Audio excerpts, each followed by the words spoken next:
Nindo, you're live with Eric and V. What did you want to talk about today? I'm beginning to think little by little that atheism is a worldview. Okay, why do you think that?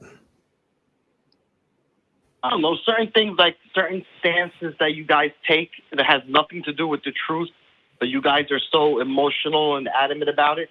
Just like the one simple question I asked last week and got me hung up on. Nindo. You know, certain Nindo. like Stephen Woodford. Nindo, Nindo.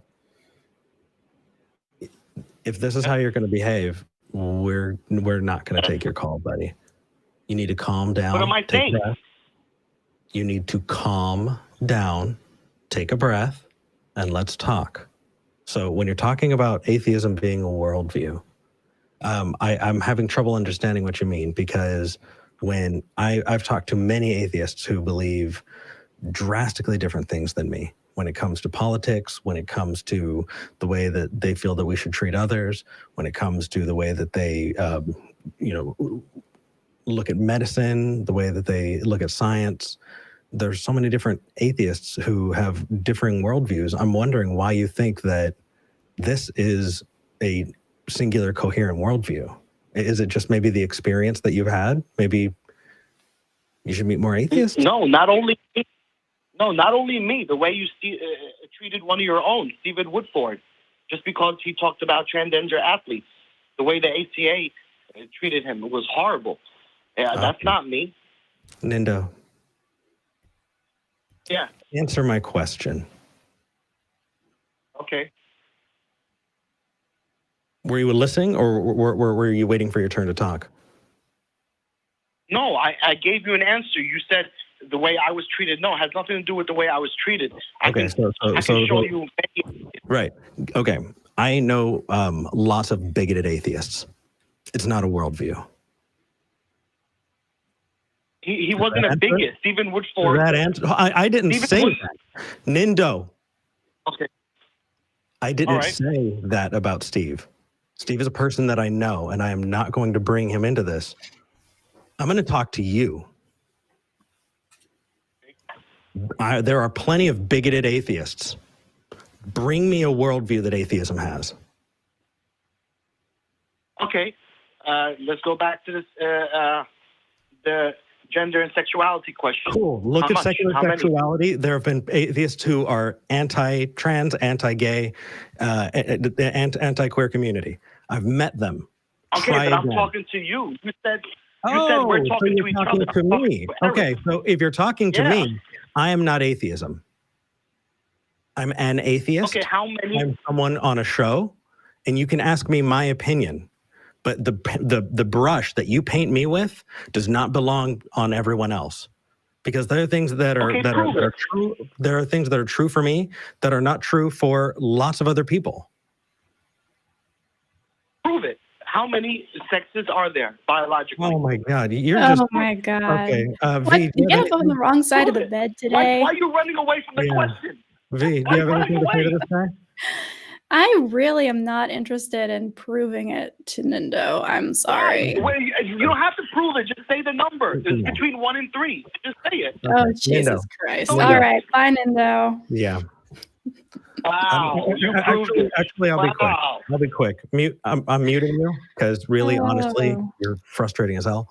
I will unmute you if you stop and listen. You're unmuted. Nindo, are you there? Yes, I'm here. Okay, I'm listening. Okay. Do you know the difference between biology and sociology? I'm not talking about sociology. That's why I said biology. I am asking you if you know the difference. Yes, I know the difference. What is the difference? I know the difference. Sociology is more about culture, okay? I'm not asking about culture. I'm not asking about preference. I'm asking about science, biology. Yeah. How many? Yeah, you're talking about biological sex. How many primary and secondary sex characteristics? If you're talking about gender, you're using the wrong word. No, I'm not. Listen, up until about a few years ago, it's not my responsibility to teach you. I tried. Yeah. Google's a thing. Google is fun. Google is It very helps. easy to use. You open a search bar and you type words into it, and then you get information out of it. It's pretty amazing, actually, and it's science too, so you might like it. Yeah.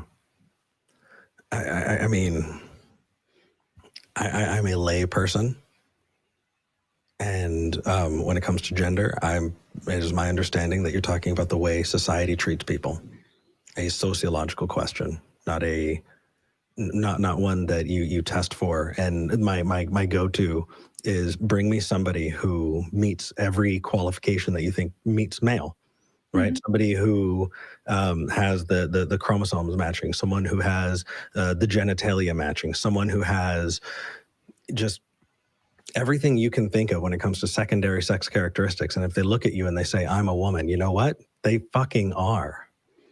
So tell me where that comes into it.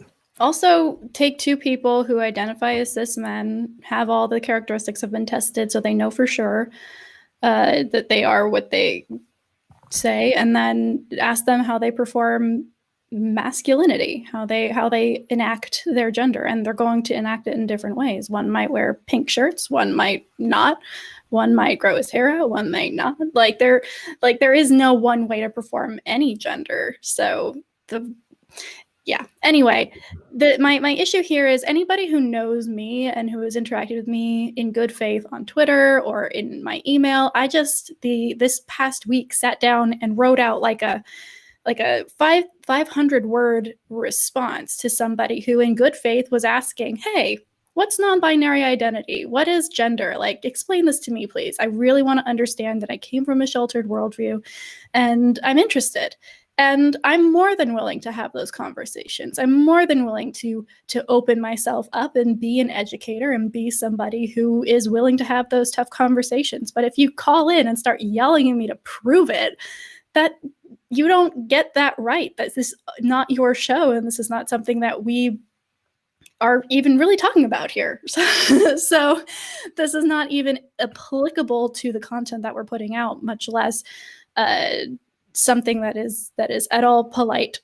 So just, if you want to know about it, get in touch with me. And I'd be more than happy to interact with you. But you gotta come in good faith. You gotta come in good faith. You can't call in, yell at me to prove it, because it's not gonna work. It's not how that works. Yeah, I agree. And I think he's just, it's like talking about atheism and agnosticism. When somebody says I'm an agnostic, colloquially, they could mean atheist. And it can be interchangeable because that's how language works. But if you want to have a very, very nuanced conversation, then you need to define those words separately so that you can better describe what you're talking about.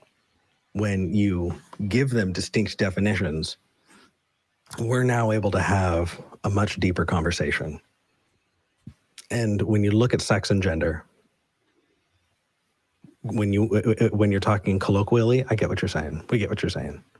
But if you want to talk about them in a deep and nuanced way, you need to make sure that your definitions are clear. And if they're not, then you're not ready for a conversation.